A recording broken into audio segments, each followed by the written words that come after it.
오늘의 설교는 진짜 술을 잘 마시는 목사와 장로가 있는 교회의 제목으로 목사님의 설교 말씀 읽겠습니다. 네, 우리 교회는 아시다시피 담임 목사와 장로님에 대해서 6년마다 신임 투표를 합니다. 오늘은 장로님 세 분에 대해서 신임 투표를 하는 날이기도 합니다. 오늘 설교에서 신임 투표 제도와 관련해서 어떤 설교를 하려는 건 아니고요. 이참에 장로직에 대해서 그 본질이 무엇인지 이런 문제를 말씀에서 좀 살펴보려고 합니다. 장로직이 한국교회에서 사실 굉장히 중요한 직이면서 또 그 장로님들의 역할에 따라서 부정적으로 보기도 하고 긍정적으로 보기도 하는 양면성을 가지고 있어요. 부정적 현실을 너무 많이 본 사람들은 장로가 왜 필요하냐, 그래서 장로를 안 세우는 교회도 있고요. 그래도 장로님은 있어야 된다 해서 장로님들 또 세우는 교회도 있습니다. 오늘은 그 성경에서 말씀하는 그 장로에 대해서 오늘 본문으로 본문 중심에서 좀 풀어가려고 합니다. 오늘 본문의 디모데전서 3장 1절에서 7절을 쭉 읽어봤는데요. 여기에 보면은 그 장로란 어떤 사람인지에 대해서 여러 그 항목이 쭉 열거되어 있죠. 1절에서 보면은 그 감독의 직분이라고 나와 있습니다. 여기 감독은 오늘날의 목회자와 또 장로에 해당한다고 볼 수가 있어요. 이 초대교회 당시에는 지금처럼 이 목회자와 장로가 분명하게 구분이 안 돼 있었어요. 지금은 목회자와 장로가 엄연하게 이게 구분이 돼 있죠. 근데 초대교회는 이제 감독이라고 하는데 이게 그 목회자도 되고 장로도 되고 그런 역할입니다. 그게 감독이에요. 감독과 장로는 그래서 교회를 지도하고 말씀을 가르치는 목회자의 두 가지 표현이에요. 디도서 1장 5절과 7절에도 보면은 감독과 장로라는 이 개념을 혼용하여 사용하는 걸 볼 수가 있습니다. 초대교회에서 감독이란 그런 무엇을 하는 직분일까요? 이 감독, 우리가 이제 번역된 말이 감독이란 말을 듣게 되면은 왠지 권위주의적인 용어 같고 누군가를 이렇게 감시하고 또 잘못하면 지적하고 이런 어떤 역할, 잘못을 찝어내는 그런 역할로 이렇게 보여지죠. 근데 원래 이 감독이라는 말은 어디서 왔냐면은 보살핀다 혹은 방문한다 이 말에서 나왔어요. 그 단어를 우리말로 감독으로 번역을 한 겁니다. 이 천주교에서처럼 성직 계급의 일종이거나 그런 것이 아닙니다. 물론 교단에 따라서 즉 감리교 같은 경우에도 감독이라는 그 직책이 있습니다. 오늘은 뭐 그런 얘기를 제가 하는 건 아니기 때문에 하지 않겠습니다. 어쨌든 그것이 계급의 일종 그런 건 아니라는 거, 이거는 분명히 해두고 우리가 말씀을 봐야 되겠습니다. 사도행전 20장 28절 아까 읽었던 말씀 다시 보겠습니다. 여러분은 자기를 위하여 또는 온 양떼를 위하여 삼가라. 성령이 그들 가운데 여러분을 감독자로 삼고 하나님이 자기 피로 사신 교회를 보살피게 하셨느니라 이렇게 나와 있죠. 감독자로 삼고 여러분을 감독자로 삼았다, 이런 말씀이 있어요. 지금 이 구절은 사도 바울이 에베소 교회 장로들에게 고별 설교한 내용 중에 한 부분이에요. 에베소 교회를 이제 떠나면서 마지막으로 했던 설교가 있습니다. 그 설교 중에 하나인데 여러분을 감독자로 삼았다 그랬어요. 그럼 여기서 여러분이 누구냐? 여러분은 에베소 교회 장로들을 말하는 것입니다. 사도행전 20장 17절에 보면은 바울이 밀레도에서 사람을 에베소로 보내요. 교회 장로들을 청했다고 해요. 그러니까 그 교회 장로들을 청해 놓고 그들에게 지금 여러분을 하나님이 감독자로 삼았습니다. 교회 감독자로 삼았습니다. 이렇게 얘기를 한 거예요. 그런데 하나님이 자기 피로 사신 교회를 보살피게 하셨느니라고 했어요. 교회는 하나님의 핏값으로 세워졌다는 말씀이에요. 구체적으로 말하면 예수님의 십자가의 보혈을 통해서 세워졌다 하는 말씀이죠. 그런데 이 교회를 감독을 세워서 보살피게 하셨다고 말씀합니다. 여기 보살핀다는 말은 먹인다는 뜻입니다. 혹은 양을 돌본다, 양을 친다, 그런 뜻을 가지고 있어요. 이렇게 보면 초대교회 감독의 역할이 오늘날 목회자의 역할과 같다는 걸 볼 수가 있죠. 감독은 목회자를 지금 말하는 거예요. 양을 돌본다, 양을 친다, 먹인다, 그런 뜻이거든요. 이런 점에서 장로는 목회자 역할의 일부를 감당해야 되는 것입니다. 그걸 담당해야 되는 거예요. 그러니까 장로라는 게 한국 교회에서는 조금 변질된 부분이 많이 있어요. 교회마다 물론 차이가 있고 다르긴 하지만은 전반적으로 이렇게 들리는 얘기를 들어보거나 또 경험을 통해서 보는 것은 장로는 담임 목사를 견제나 하고 또 교회를 좌지우지할 수 있는 그런 자리, 그런 어떤 힘이라고 생각을 하는 경향이 있다는 것입니다. 담임 목사와 동역자가 돼서 함께 교회를 보살피는 역할을 하는 것이 그 장로의 역할인데 조금 그 장로의 역할에서 많이 벗어나 있는 생각들이 있다는 거죠. 그럼 교회를 보살펴야 하는 중요한 목적이 있다면 뭘까요? 사도행전 20장 29절 30절을 다시 보겠습니다. 내가 떠난 후에 사나운 이리가 여러분에게 들어와서 그 양떼를 아끼지 아니하며 또한 여러분 중에서도 제자들을 끌어 자기를 따르게 하려고 어그러진 말을 하는 사람들이 일어날 줄을 내가 아노라, 이렇게 말씀이 나와 있습니다. 사도 바울이 지금 에베소 교회를 이제 떠난 후에 그 교회에 일어날 일을 다 내다보고 있어요. 아마도 그것은 그 시대에 너무 빈번하게 발생할 수 있는 일이기 때문에 그렇게 내다보았는지도 모르죠. 어쨌든 그런 일을 내다보고 말한 내용이에요. 그리고 감독이 장로들에게, 감독된 장로들에게 당부하는 이야기가 나오는 거예요. 근데 사나운 이리가 여러분에게 들어와서 그랬어요. 사나운 일이라 그랬습니다. 여기 사납다는 얘기는 무겁다는 뜻이 있어요. 혹은 폭력적이다, 또 혹은 위압적이다, 이런 뜻을 가지고 있는 단어입니다. 사나운 일이라고 하는 얘기는 율법의 무거운 짐을 지게 하는 거짓 교사들, 율법주의자들을 일컬어서 하는 말인 거예요. 율법의 무거운 짐을 지운다는 거예요.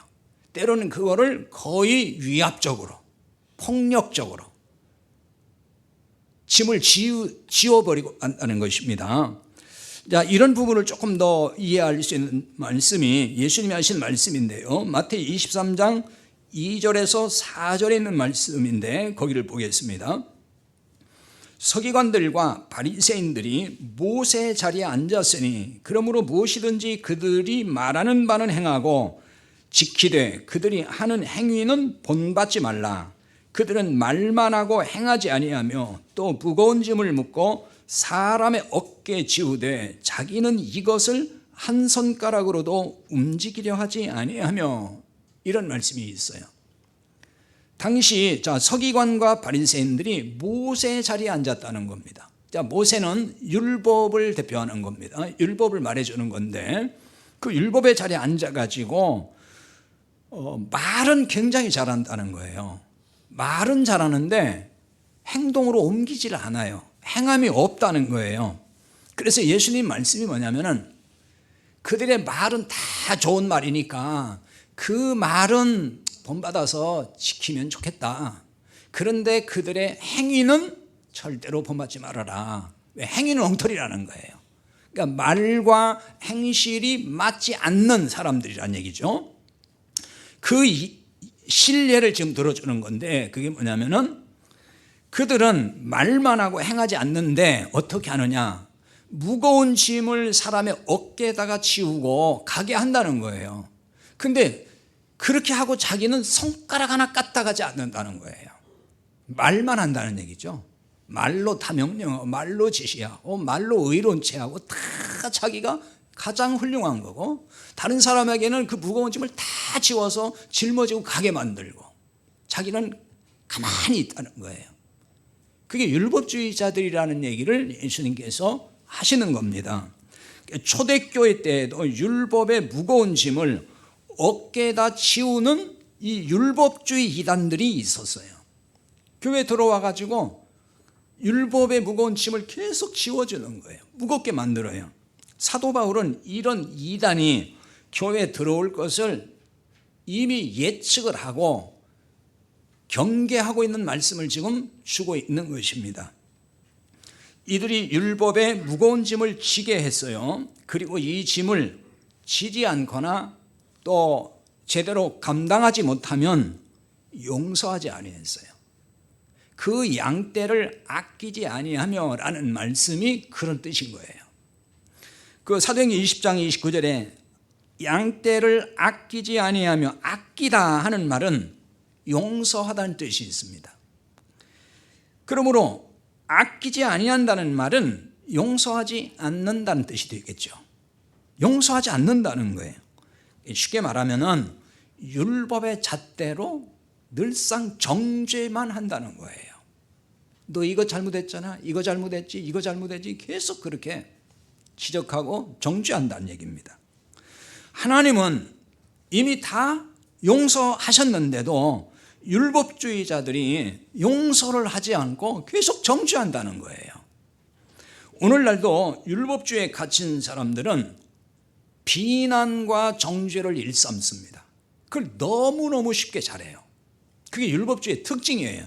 율법주의 신앙이 가득 차면은 습관적으로 남 정죄하고 비난하고 이런 일을 잘하게 돼 있어요. 그게 율법주의의 본성인 거예요. 자, 이들에게서, 이런 율법주의자들에게서 계속 비난받고 잘못했다는 얘기 계속 듣고, 그래서 정죄를 하는 말을 듣고 살면 어떻게 되겠어요? 마음이 굉장히 불편하고 불안하기도 하고 또 계속 무겁고 막 죄의식에 눌리겠죠. 자, 이를테면 여러분이 이렇게 예배드리러 나왔는데 제가 계속 율법주의적인 관점에서 막 설교를 해요. 그래서 막 주일 성수를 막 하라고 하고, 이게 뭔 주일 성수냐 그러고, 주일에 막 뭐 하지 말아라, 뭐 하지 말아라, 이렇게 해야지 왜 이렇게 하느냐 막 이러고, 그 다음에 주일 빠지니까 그러니까 가다가 사고 나고 말이지, 그러니까 병들고 이러는 거지. 11조 온전하게 안 하니까 당신들 사업이 그렇게 안 되는 것이고, 맨날 다 새 나가는 대로 다 새 나가지 돈이, 뭐 이러면서 계속 설교를 하면은 그 얘기를 들을 때에 얼마나 마음이 무겁겠어요. 그리고 죄의식, 죄책감에 막 시달리겠죠. 내가 이렇게 잘못하고 있구나, 내가 이렇게 말씀대로 못 사는구나, 이래가지고 굉장히 힘들어한단 말이에요. 근데 현실로 돌아오면 살아요 못 살아요? 또 못 살아요. 그렇게 여기서 그래 내가 잘 살아야지 했는데 나와서 살면은 그게 사라지는 게 아니거든요. 근데 교회 가면 늘 그 소리 들어요. 그럼 마음이 늘 무겁고 힘든 거예요. 율법주의자들의 또 하나의 특징은 자기를 따르게 한다는 것입니다. 사도행전 20장 30절인데요. 또한 여러분 중에서도 제자들을 끌어 자기를 따르게 하려고 어그러진 말을 하는 사람들이 일어날 줄을 내가 아노라. 이렇게 나와 있어요. 제자들을 끌어 그랬죠. 이 제자들은 성도들을 말하는 것입니다. 초대교회에는 성도들을 제자라 그랬어요. 주님의 제자란 말이에요. 근데 제자들을 끌어 그랬죠. 끌어라는 말은 분리시킨다는 뜻이에요. 떼어낸다. 그래서 떠나게 한다. 이런 뜻입니다. 그러니까 성도들을 떼어내서 자기를 따르게 한다는 거예요.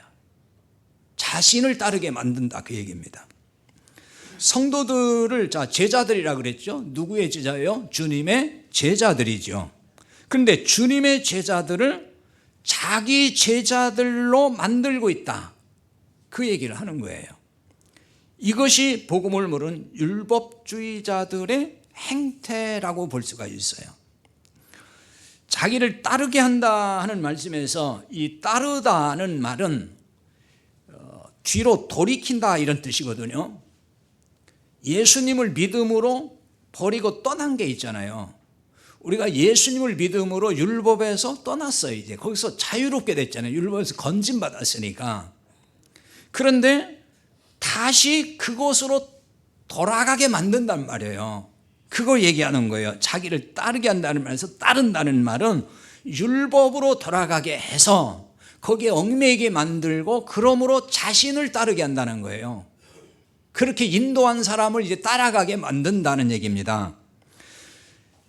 율법주의에 빠진 지도자들은 그래서 교인들을 자기 제자로 만들려고 합니다. 주님의 제자들을 빼내어서 주님의 제자인데 거기서 빼내가지고 자기를 따르는 교인으로 만든다는 말이에요. 결국 이것이 뭐냐면 율법으로 돌아가게 만드는 거죠. 이것은 우리 한국교회에서 흔하게 볼 수 있는 현실이기도 합니다. 많은 목회자가 교인들을 자기 제자로 만드는데 공을 들입니다. 교회마다 제자 훈련이라는 걸 하고 있죠. 저는 그건 굉장히 훌륭한 프로그램이라고 생각을 해요. 다만 전제가 있어요. 그 과정을 통해서 진짜 복음을 깨닫게 해주고 성경을 복음으로 풀어주고 알려주면서 훈련시킨다면 그야말로 좋은 거예요. 그런데 제자 훈련 물론 지금 또 그게 시들어 가는 면도 있긴 한 것 같아요. 교회마다 한참 그게 열풍이었는데 지금은 또 그마저 시들한 것 같긴 한데 아무튼 한참일 때도 보면은 그 제자 훈련이 뭐냐면은 다 보면 담임 목사의 제자를 만들더라고요. 그 훈련을 시키는 거예요. 목회자의 말에 그냥 오직 순종하는 교인, 그 훈련시키는 그걸 제자 훈련이라고 시키고 있고 또 교인들은 그 훈련 프로그램에 들어가서 열심히 배우고 훈련을 하더란 말입니다. 그러니까 교인을 율법으로 올가매가지고 목회자의 말을 맹신하는 제자로 만들어버려요. 그래서 항상 무슨 말만 하면 그대로 따라올 수 있도록 목회자의 사람을 만드는 거죠. 가끔 이제 그런 발상을 하는 분들이 있어요. 저한테도 그런 얘기를 한 분이 있었거든요. 목사님, 목회를 편하게 하시려면은 목사님 사람 만들어야 돼요. 목사님 편을 드는 사람, 목사님 사람을 만들으라는 거예요. 참 어이없는 얘기죠. 그런 얘기를 귀담아 듣지도 않았고 무시했습니다만은 근데 성도들도 그런 생각을 해요. 보면은 왜 그런 생각을 하는지 모르겠어요. 그것이 목회를 편하게 하고 안 편하게 무슨 상관이 있길래 도대체 뭐가 편한 건데 그렇잖아요. 목회가 편한 게 뭐예요 도대체? 대접해 주는 사람 많고 말 잘 듣는 사람 많으면 편한 건가요? 절대 그렇지 않아요. 저는 그렇게 생각하지 않아요. 편한 게 어디 있어요? 목회는 절대로 편할 수가 없어요. 그저 하나님의 말씀, 복음의 말씀이 잘 전달되고 성도들이 그거 깨닫는 거 보면 그게 편한 거예요. 그게 즐겁고 그게 좋은 것이지 그런 건 하나도 없고 인간적으로 잘해주는 거 그거 아무 소용없어요. 그게 뭐가 그렇게 좋은 거예요 그게. 그러니까 이게 참 뭔가 잘못 알고 있는 사람이 굉장히 많은 거예요. 자기를 따르게 하려고 어그러진 말을 한다 그랬거든요. 여기 어그러지다는 말은 왜곡한다는 뜻이에요. 비튼다는 뜻이 있습니다. 복음을 왜곡시키는 거예요. 복음이 아닌데 복음인 것처럼 말을 해요. 아니면은 복음을 살짝 비틀어요. 교인들이 눈치를 못 채요. 그러니까 복음인 줄 아는 거예요. 왜? 너무 비슷해요. 근데 사실은 비틀어진 부분이 있어요. 정말 전문가가 세심한 주의를 통해서 듣지 않으면 분간이 어려울 정도로 살짝 비틀어 버리는 거죠. 그게 속는 거죠, 성도들이. 이런 일이 교회 안에서 발생하기 때문에 성도들을 보살피라고 하나님께서 교회 감독을 세우셨다는 말씀인 거예요. 감독은 목회자이고 장로예요. 초대교회는 그 역할이 다 같았다 그랬죠. 따라서 목회자와 장로들이 해야 할 중요한 사명 중 하나가 이런 겁니다. 교인들이 복음의 말씀에 바로 세워서 주님의 제자로 바르게 살아갈 수 있도록 안내해주고 가르쳐주고 지도해주고 그 역할을 해야 되는 거예요. 그래서 목회자를 세우는 거예요. 그런데 그래서 세웠는데 성도들을 자기 제자 삼는 목회자가 많다는 거죠. 이런 걸 두고서 뭐라고 합니까? 고양이한테 생선을 맡기는 격이다 그러는 거죠. 주님의 제자, 하나님의 백성, 내가 좀 잘 보살피고 돌보고 잘 안내해 주라고 세워줬는데 네 사람 만드냐고요. 왜 네가 다 삼켜버리냐는 거죠. 지금 그것이 현실이란 말이에요. 그러니까 율법주의 목회자가 대부분 그렇다고 봐야 돼요. 다 그렇다고 하면 또 화를 낼 테니까 대부분 그렇다고 봐야 되는 거예요. 목회자에게 충성하고 잘해야 못 받는다 그러죠? 복 받는다 그러죠. 그런 논리로 계속 자기 제자를 만들어가는 거란 말이에요. 목회자는 성도들을 복음으로 양육을 해서 주님의 제자로 세워주고 주님의 제자로 살아가도록 그렇게 안내해주는 역할인 거예요. 그게 목회자고 그게 목회라는 거예요. 그러니까 목회자의 제자나 목회자의 종이 되거나 주님, 그런 걸 하는 게 아니고 주님의 제자로 살게 해주는 거. 이게 목회자 역할인 거예요. 이런 사역이 성도를 보살피는 일 중에서 가장 중요한 일이 되는 것입니다. 장로님들도 이런 사역을 잘 감당을 해야 돼요.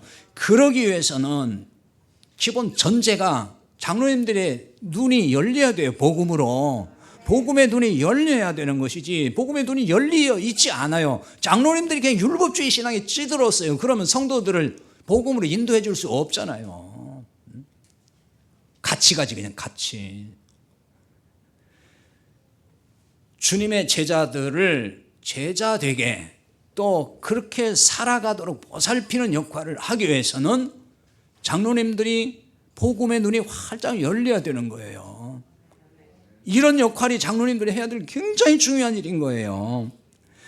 이런 사명을 잘 감당하려면은 목회자나 장로나 다 진짜 잘해야 될 게 있어요. 그게 뭐냐? 진짜 술을 잘 마시는 거예요. 술은 술인데 진짜 술을 잘 마셔야 된다니까요. 진짜 술을 마시는데 진짜로 잘 마셔야 된다는 거예요. 원래 진짜 나오면 참 진짜 문제인데 이게. 자, 오늘 좀 헷갈리지 않습니까? 술 좋아하는 분들은 오늘 이 말에 너무 위로받지 마시기 바랍니다. 디모데전서 3장 1절에 7절을 아까 봤는데요. 거기는 감독이란 어떤 사람이어야 하는지 항목이 조목조목 여러 가지가 나열되어 있습니다. 그 중에 3절 중에 보면은 술을 즐기지 아니하며 라는 말씀이 있죠. 그래서 디모데전서 3장 2절 하반절에 3절까지 다시 읽어보겠습니다. 절제하며 신중하며 단정하며 나그네를 대접하며 가르치기를 잘하며 술을 즐기지 아니하며 구타하지 아니하며 오직 관용하며 다투지 아니하며 돈을 사랑하지 아니하며라고 나와 있습니다. 이 지금 감독은 이런 사람이어야 된다라고 말씀을 하는 거예요. 자, 감독은 목회자와 장로입니다. 절제란 말이 나왔어요. 거기 디모데전서 3장 2절 하반절인데 절제. 이 절제는 갈라디아 5장 23절에 성령의 열매로 나타난 절제가 있죠. 그 절제와는 좀 다른 개념이에요. 우리말로는 전부 절제로 이렇게 번역은 되어 있지만 원문에 들어가 보면은 단어가 달라요. 갈라디아 5장 23절의 절제는 맹크리테이어라는 단어인데 이거는 그냥 억누른다, 억제한다 이런 뜻이 있습니다. 근데 오늘 본문 디모데전서 3장 2절의 절제라는 이 단어는 네팔레오스라는 단어인데 이거는 술 취하지 않는 그런 뜻이에요. 술에 취하지 아니했다 이런 뜻입니다. 그래서 이 말은 어디서 왔냐면은 정신 차리고 있다 혹은 완전히 맑은 정신 상태를 의미하는 그 말에서 나온 단어예요. 그게 여기서 말하는 네팔레오스라고 하는 절제란 단어입니다. 그래서 술 취하지 않다. 자, 술에 취하면은 제정신 아니죠. 그러니까 이상한 짓을 하는 거예요. 술에 취하면은. 그러니까 그 얘기를 하는 겁니다. 또 본문에 오늘 3절에 술을 즐기지 아니하며 이 말은 포도주 곁에 있다 그런 뜻이에요. 술로 번역을 했지만 포도주입니다. 성경에서 우리말로 술로 번역한 건 전부 다 포도주라고 보시면 돼요. 그 당시에는 다 포도주예요. 그 포도주를 우리말로 그냥 술로 번역을 했고 또 어떤 때는 또 포도주라고도 번역했고 왔다 갔다 하면서 번역이 됐으니까 똑같은 걸로 보시면 됩니다. 그래서 저도 오늘 술이라고 하든 포도주라고 하든 그 말이 그 말이다. 그렇게 여러분이 알아들으시면 되는 거예요. 근데 소주냐 맥주냐 자꾸 이렇게 따지지 마시고 예? 같은 얘기니까 그 말이 그 말이니까 예. 감독은 자 무엇을 곁에 두고 살아야 될까요? 포도주를 곁에 두고 살면 안 된다는 거예요. 여기서 술, 포도주는 진짜 술이 아니에요. 그걸 말하는 겁니다. 그러니까 진짜 술이 아닌 가짜 술을 곁에 두면 안 된다. 그 얘기입니다. 그 대신 감독은 참 포도주, 진짜 술을 곁에 두고 살아야 된다. 이 말씀을 하는 것입니다. 참 포도주는 그럼 무엇이고 가짜 포도주는 뭘까요? 이사야서 55장 1절에 3절을 우리 매주 예배가 시작되면서 낭독을 하잖아요. 이사야 55장 1절에 3절이에요. 근데 이사야 55장 1절에 보면 너희 목마른 자들아 이렇게 시작하면서 말씀이 쭉 나오는데 너희 목마른 자들아 값 없이 돈 없이 와서 포도주와 젖을 사라 그래요. 목마른 자들아 물 줄게 그래야 되는데 포도주와 젖을 사래요. 뭐가 안 맞는 것 같죠? 근데 실제로 술 좋아하는 사람들은 물 마셔요? 술 마셔요? 술 마셔요. 진짜 그런가 보네. 저는 잘 몰라서 물어본 건데 진짜 그런가 보네요. 술을 마셔요. 술. 그러니까 야, 오늘 목이 컬컬한데 뭐 막걸리라도 한잔 할까 뭐 이런 얘기 하는 것 같더라고 보니까 목이 컬컬하대. 컬컬하다는 얘기 목마르다는 얘기거든요. 그러니까 그 말인 거예요. 지금 너희 목마른 자들아 목이 컬컬하냐? 그럼 나한테 와. 내가 술 한잔 줄게. 그 말인 거예요. 포도주와 젖을 사라. 그런데 공짜로 주겠다 그 얘기입니다. 값 없이 돈 없이 와서 사라. 그렇게 말씀하는 거예요. 그럼 여기 포도주와 젖이 뭐냐? 생명을 주는 말씀을 의미하는 거예요. 포도주는 그래서 언약의 피예요. 복음이란 말입니다. 예수님이 그렇게 말씀하세요. 마태이 26장 27절에서 28절에 보면은 예수님이 하신 말씀이 있죠. 또 잔을 가지사 감사 기도하시고 잔을 가지사 하는 얘기는 포도주 잔을 말합니다. 즉 포도주를 놓고 그렇게 보시면 돼요. 그들에게 주시며 이르시되 너희가 다 이걸 마시라. 이것은 죄 사함을 얻게 하려고 많은 사람을 위하여 흘리는 바 나의 피 곧 언약의 피다 그랬어요. 그러니까 포도주를 가지고 이건 내가 많은 사람을 위해서 흘리는 언약의 피다. 생명을 주는 피라는 거예요. 구원을 주는 피라는 거예요. 이게 복음이란 얘기입니다. 그래서 포도주는 복음을 상징하고 하나님의 생명의 말씀을 의미한다고 보는 거예요. 요한복음 2장에 보면은 예수님께서 갈릴리 가나에 가셔가지고 처음으로 그 표적을 행한 게 있습니다. 그게 뭐냐면 물을 포도주로 바뀌는, 그러니까 물이 포도주가 되는 소위 표적, 기적을 행하시잖아요. 잔치집 포도주가 떨어질 때에 돌 항아리에 물을 채우라 해서 채웠더니 그게 포도주로 변했습니다. 이게 예수님의 첫 표적이거든요. 그 표적이라고 쓰는 이유는 예수님의 메시아됨을 증거한다는 뜻으로 그렇게 쓰는 거예요. 그분은 그냥 단순한 사람도 아니고 그냥 어떤 기적이나 행하는 분이 아니고 이분이 바로 우리의 구원자로 오신 분이다라고 하는 걸 계시해 준 사건이다. 그래서 표적이라는 말을 쓰는 거예요. 그러니까 예수님은 뭐 능력이 이렇게 많으니까 당신들이 잔치하다 술 떨어지면 예수님 자꾸 막 기도해, 그러면은 물 갖다 부으면 다 포도주 변할 거야, 그런 기적을 맛보게, 이 얘기하는 게 아니란 말이에요. 그래서 그걸 기록한 게 아니란 말이에요. 생명을 주고 기쁨을 주는 참 포도주를 주시는 분이 예수님이시라, 그거 말해주는 거예요. 그러므로 감독이 절제하며 술을 즐기지 아니한다는 의미를 바로 이런 관점에서 봐야 되고 여기서 찾아야 되는 겁니다. 가짜 포도주를 옆에 두지 말라는 거예요. 그거 가까이 하지 말라는 것입니다.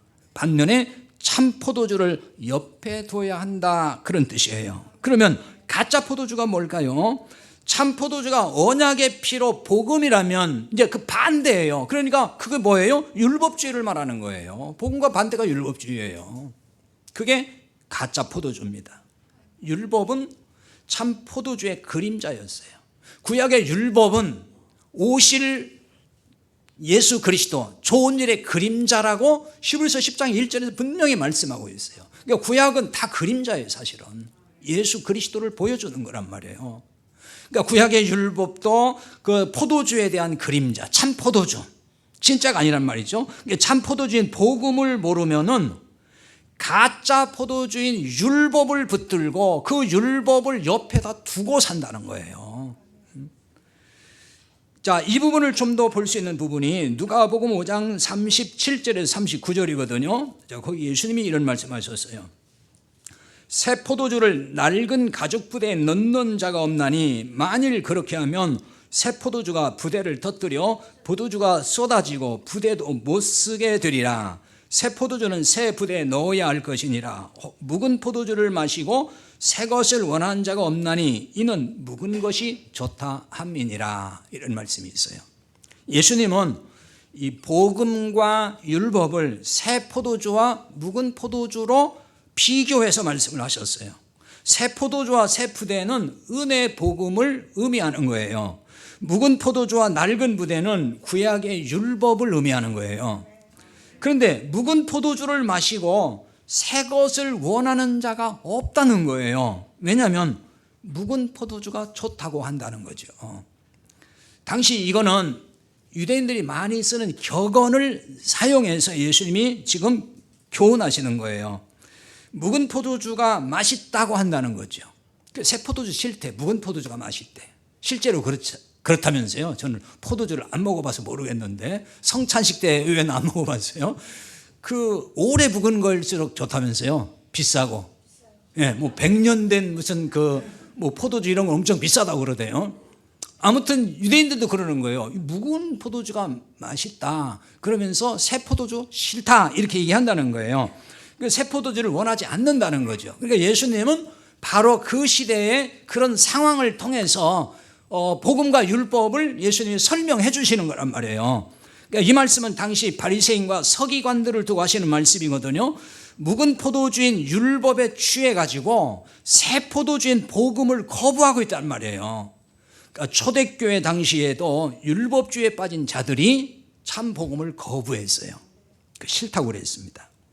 다시 디모데전서 3장 2절 3절로 돌아와서 다시 생각해 보겠습니다. 그 2절에 감독이 그 절제하며라는 말은 술 취하지 않다라는 뜻이라고 했어요. 그 다음에 3절에 술을 즐긴다는 말은 포도주 곁에 있다라는 뜻이라고 했습니다. 그 포도주 곁에 있다는 것과 술 취한다는 것은 동의 개념인 거예요. 이 의미를 종합해 보면은 감독은 술 취하지 말아야 한다, 그 말이 됩니다. 이 수를 문자적으로만 이해하면 안 되는 거예요. 목회자와 장로는 술 취하면 안 돼. 그러니까 이런 얘기를 보고서 그러니까 취하지만 않고 마시면 돼. 또 이렇게 얘기를 하더라고요, 사람들이. 그렇다면 뭐 제가 예를 들어서 설교하기 전에 취하지만 않으면 되니까 나 한 잔 하고 올라갈게요 하고서 한 잔 하고 설교해도 괜찮겠어요? 안 된다고 그러잖아요. 장로님들이 뭐 취하지만 않으면 돼. 아침에 그저 반주로 한 잔 하고 와서 예배 드리지. 이렇게 생각을 하기 쉬운데 그런 얘기 하는 게 아닙니다, 지금. 사도 바울이 단순히 그냥 물리적인 마시는 뭐 그런 술 이야기를 하는 걸까? 물론 이제 그것도 포함은 됐다고 봐요, 1차적으로. 그러나 사도 바울은 항상 복음을 전하는 사람이기 때문에 어떤 이야기를 하든지 그 속에 복음을 담아요. 그래서 복음을 항상 알려주려고 한다는 것입니다. 근데 여기서 중요한 것이 뭐냐면 앞서 설명했듯이 묵은 포도주에 취하지 말라는 거예요. 묵은 포도주는 율법에 취하지 말라는 뜻이잖아요. 그러니까 감독, 즉 목회자와 장로는 이 율법주의 신앙에 빠지지 말아야 된다. 그 얘기인 거예요, 지금. 그게 묵은 포도주에 취하면 안 되고 그 포도주를 옆에 놓고 있지 말라. 그런 포도주에 취하지 말라는 얘기를 좀 하는 거예요. 그냥 맨날 술 취하고 해롱해롱 하지 말라. 지금 그 얘기가 아니고 그것이 본질이 아니고 묵은 포도주 그거 취해서 있지 말아라. 율법주에 빠져 있으면 안 된다. 그 말이란 말이에요. 목회자와 장로 그리고 모든 교회 리더는 새 포도주인 은혜의 복음에 취해야만 되는 것입니다. 은혜의 복음에 취하려면 어떻게 해야 할까요? 뭐 여러 가지 말씀을 찾아볼 수 있는데요. 그 중에 오늘 디모데전서니까 디모데전서 4장 13절에 있는 말씀을 통해서 한번 생각을 해보겠습니다. 디모데전서 4장 13절에 보면 내가 이럴 때까지 읽는 것과 권하는 것과 가르치는 것에 전념하라 라는 말씀이 있습니다. 사도 바울은 디모데에게 읽는 거, 권하는 거, 가르치는 거 이 일에 전념하라고 권면하고 있어요. 근데 여기 전념하라는 얘기는 마음을 어떤 것에 가까이 둔다 그런 뜻이에요. 마음을 어떤 것에 가까이 둔다. 그러니까 마음을 쏟는다 그런 뜻이 됩니다. 마음을 어떤 것에 쏟는다. 자, 디모데는 목회자요 장로라고 할 수 있어요. 그 시대에 목회자와 장로의 구분이 없다 그랬잖아요. 목회자라 감독이고 장로고 같은 얘기거든요. 그러니까 오늘날로 말은 그냥 목회자요 장로라고 할 수가 있어요. 목회자와 장로는 읽고 권하고 가르치는 일에 마음을 항상 둬야 된다. 마음을 거기에 쏟아야 된다. 이런 말씀이 되는 거예요. 목회자와 장로 혹은 교회 리더들이 해야 할 일, 중요한 것 이거예요. 이걸 잘해야 돼요. 마음이 어디가 있어야 되느냐? 읽는 거, 권하는 거, 가르치는 일. 이게 지금 다 뭘까요? 말씀을 말하는 거예요. 읽는 거 소설책 읽으라고 하는 거겠어요? 무슨 뭐 그리스 신화집 읽으라는 얘기겠어요? 말씀을 읽고 권하는 거 말씀으로 권하고 그다음에 말씀을 가르치고 목회자가 할 일이 이거라는 거예요. 장로의 역할이 이것이 본질이라는 얘기를 하는 것입니다. 이렇게 말하면은 목회자야 당연히 할 일 아닙니까? 목회자가 밥 먹고 할 일이 뭐 그런 거 아닙니까? 뭘 하겠습니까? 그렇죠. 목회자가 그걸 위해서 부름받고 그걸 위해 세워진 사람이니까 당연히 할 일이 맞습니다. 하지만 이 장로님들은 할 말이 많이 생길 수 있어요. 왜냐하면 직업을 가지고 세상 속에서 일을 하고 살잖아요. 그러니까 우리가 어떻게 읽고 권하고 가르치고 하는데 전념할 수가 있습니까? 우리가 어떻게 그 일을 합니까? 우리가 뭐 그런 목회자입니까? 이렇게 분명히 말할 수가 있죠. 그거 맞는 얘기이기도 해요. 현실적으로 생활전선에 바쁘다 보면은 어떻게 목회자처럼 살 수가 있겠냐고요. 정말 어려운 거죠. 그러나 권하고 가르치는 일에 전념하기는 좀 어렵다고 할지라도 말씀을 읽는 일은 해야 되는 거죠. 그건 해야 되지 않겠어요? 장로님만 그러는 게 아니라 다 그래야죠. 모든 성도들이. 말씀을 등지고 살 수는 없잖아요. 말씀을 늘 읽고 그 말씀과 함께 살아야 되잖아요. 물론 매일매일 말씀을 읽는 일도 이게 습관이 안 되면요, 쉬운 일은 분명히 아니에요. 이것도 안 되는 분도 굉장히 지금 많을 거라고 저는 생각에 물어보진 않았지만은, 매일매일 말씀을 읽고 살고 있습니까 하면은 그렇지 못한 분이 더 많을 것 같아요. 그리고 주일에 이렇게 예배 때 오늘 성경 어디 봅니다 그러면은 거기만 한번 폈다가 덮으면 끝. 그 다음에 또 한 주가 휙 지나고 그 다음 주일에 와서 어디 봅니다 그럼 그때 또 한번 보고. 여러분, 이렇게 신앙생활을 많은 분들이 할 거라고요. 그런데 그게 1, 2년만 하다가 그만뒀으면 괜찮은데 수십 년을 그렇게 신앙생활을 해왔다는 거. 그러니까 뭘 몰라요? 성경을 몰라요. 복음이 뭔지 몰라요. 이게 문제라는 거예요. 성경을 안 봐요. 도무지 보지를 않는 거예요. 그 성경을 어떻게 아냐요? 그러니까 이단에 다 빠지는 거예요. 지금 기존에 정통교회에 있는 교인들이 전부 지금 이단으로 흘러가잖아요. 전부 다. 성경 공부하자면 할 말이 없어서 다 끌려가요. 성경 너무 모르니까. 지금까지는 우리가 평생 말씀 읽는 일조차도 하지 않았다면 좀 이제부터라도 했으면 좋겠어요. 여러분, 가정기도 가이드 나눠드리잖아요.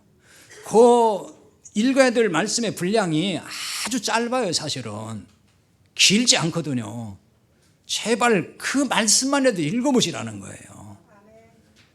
본문을 길게 잡아놓으면 아이고 이렇게 길어가지고 바빠 죽겠는데 어떻게 이렇게 할까 봐서 짤막짤막해요. 그거 시간도 얼마 안 걸려요.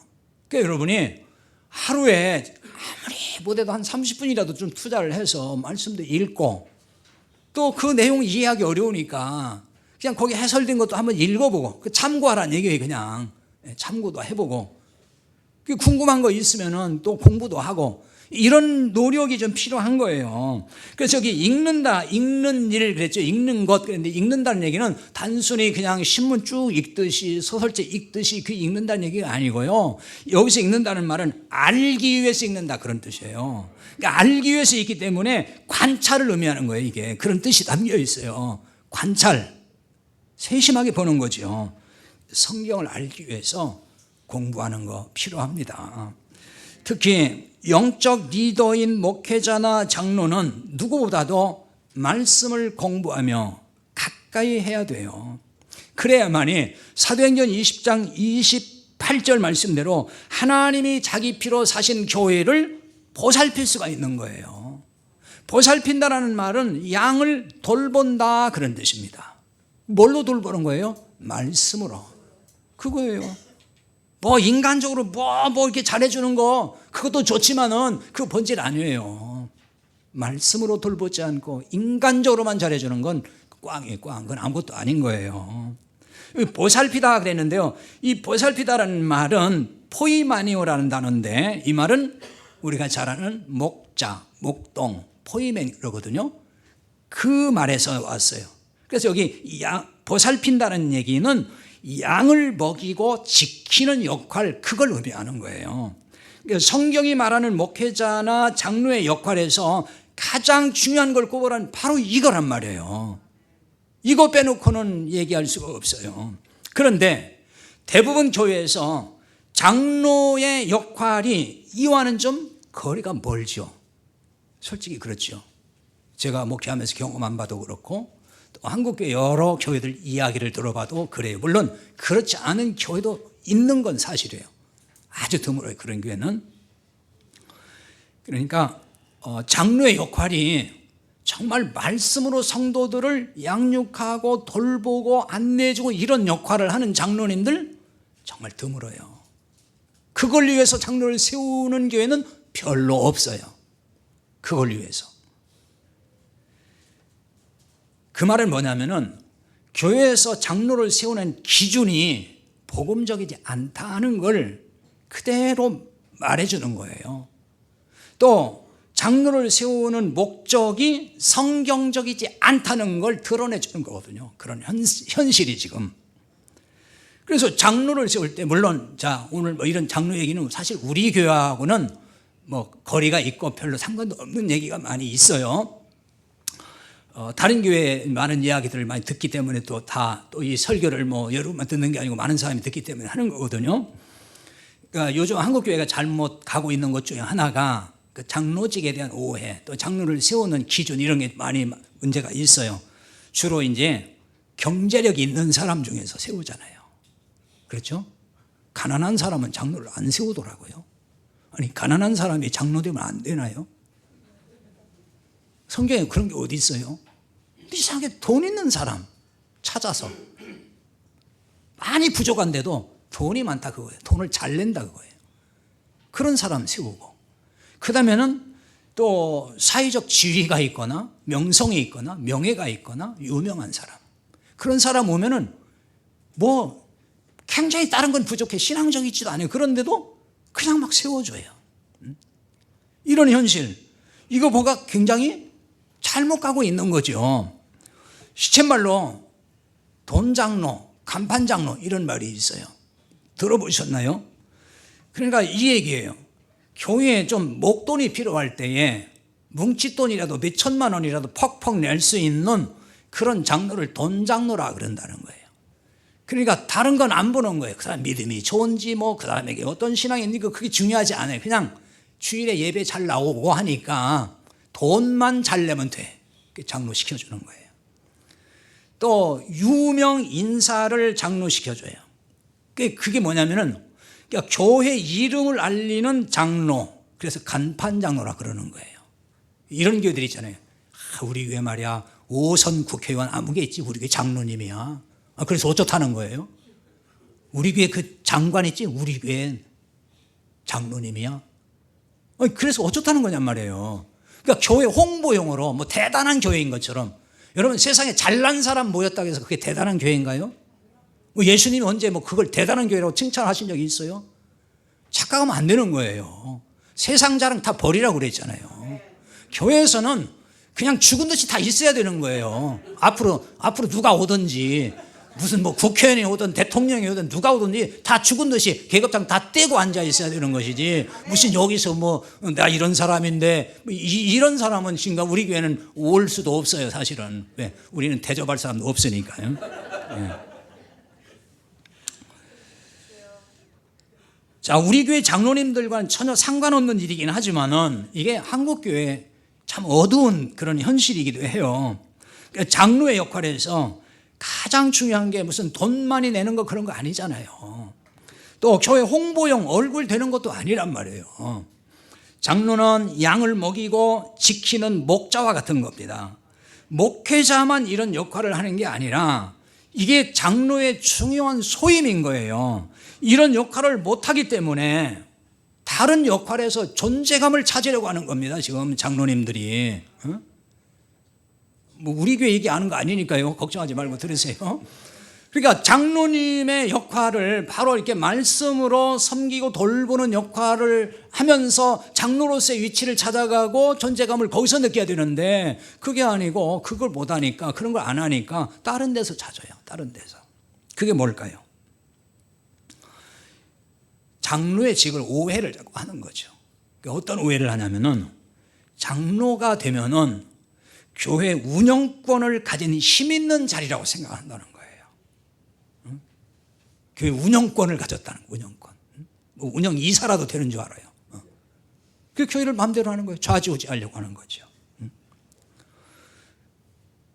그래서 목회자를 견제하는 자리라고 생각을 해요. 장로는 목회자를 견제해야 됩니다. 저는 견제하라고 말씀을 드리고 싶어요. 그게 목회자가 하는 일이기도 해요. 목회자가 이게 독선이 돼서 견제가 안 되면 그냥 타락의 길로 가는 거거든요. 견제가 필요한 거예요. 분명히 이 역할을 해야 되는 거거든요. 그런데 아무 때 해야 되느냐? 아무 때나 하는 게 아니에요. 그래야 될 때가 있습니다. 이를테면 목회자가 다른 복음을 전하기 시작을 해요. 또 교회를 전행하려고 그래. 독재하면서 전행이라는 무슨 얘기인지 알죠? 그럴 때는 장로님들이 분명히 견제해 줘야 되는 거예요. 목사님 그러면 안 됩니다. 이렇게 막아야 맞습니다. 진리의 길에서 조금이라도 벗어날 때는 강력하게 막아야 되는 거예요. 그러려면은 장로님들이 뭘 알아야 돼요? 복음의 진리를 알아야 될 거 아니에요. 모르면은 거기에 대해서는 말을 못 하는 거예요. 알아야만이 분명하게 얘기할 수 있단 말입니다. 자, 하지만 정상적으로 목회를 잘하고 있는데 매사에 발목 잡는 일, 그런 건 하면 안 되는 거죠. 이런 식으로 견제하라고 장로를 세우는 건 분명히 아닙니다. 지금 우리 교회 장로님들에게는 아무 상관없는 말이라고 말씀을 드렸습니다. 우리 교회 장로님들은 참 착해요. 인간적으로 보면은 다 순하시고 착하시고 좋은 분들인데, 아무튼 다른 교회를 보면은 이 장로와 목회자 간의 이 갈등하고 그래서 막 분열이 생기고 맨날 모이기만 하면 또 막 싸우고 이런 교회 많아요. 얘기 들어보면은. 우리 교회는 참 화목합니다. 지금 목회자와 장로는 어떤 관계일까요? 동역자입니다. 그리고 형제요, 지체예요. 근데 이거는 목회자와 장로만 그런 게 아니에요. 모든 성도가 다 이런 관계입니다. 저와 여러분, 장로와 여러분, 모든 직분자 다 우리는 동역자예요. 그리고 한 형제고 지체라는 사실, 그것 잊지 말아야 되는 겁니다. 교회는 결코 상하 관계가 이루어질 수가 없어요. 상하 관계는 있을 수가 없어요. 누가 높고 낮고 이런 거 없습니다. 직분은 계급이 절대로 아니에요. 다 평등한 것입니다. 다만 직분이 뭐냐? 역할의 차이를 말해주는 거예요. 역할이 다르다 그 말이에요. 이런 역할 저런 역할, 그걸 얘기하는 거지 그게 높고 낮음이거나 더 중요하고 덜 중요하고 그런 거 아닌 거예요. 장로와 목회자가 동역자로 한 형제와 지체로 좋은 관계를 유지해야 되잖아요. 그 좋은 관계를 유지하려면은 진짜 술, 참 포도주, 복음의 말씀을 옆에 두고 살아야 됩니다. 왜 알코올 중독자가 술 없이는 살 수 없어서 늘 술을 끼고 사는, 술병을 끼고 사는 사람이 있잖아요. 어디를 가도 그렇게 돼야 됩니다. 그러니까 이 정도 되면, 즉 참포도주에 취하고 참포도주를 늘 끼고서 사는 이런 정도가 되면은 우리는 서로의 관계가 나빠질래야 나빠질 수가 없어요. 이게 지금 뭐가 아니니까 나빠지는 거예요.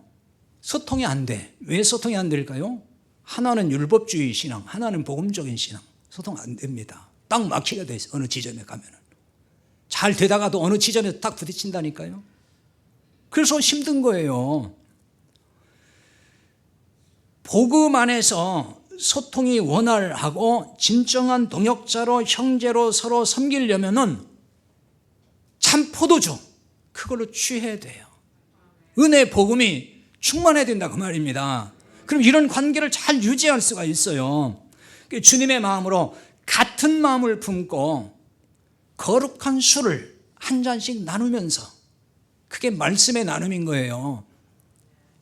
이런 삶이 우리 교회 안에서 이루어져야 되는 거예요.